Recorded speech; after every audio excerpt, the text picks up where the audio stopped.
Kim Pao, aamin bago ipalabas ang pelikula.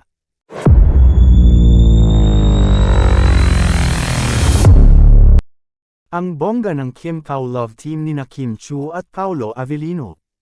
Aba, top trending topic ang special announcement nila tungkol sa first movie na pagsasamahan nila sa ilalim ng ABS-CBN Star Cinema, ang My Love Will Make You Disappear, na isang romantic comedy.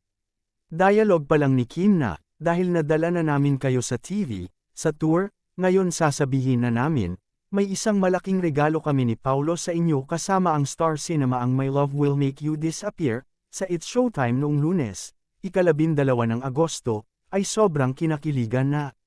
Wild and fun daw ang mararamdaman natin dahil sa magic of love ng Kim Pao sa pelikulang ito.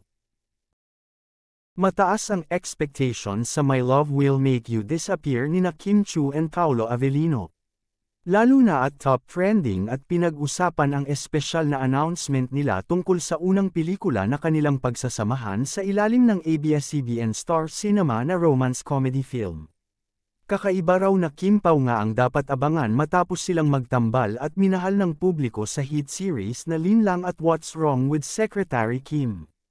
Ito rin ang nagsisilbing pagbabalik nina Kim at Paolo sa ABS-CBN Films pagkatapos ng 4 na taon.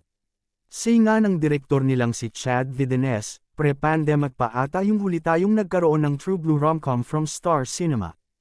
Kaya ngayong taon, magiging part tayo nito.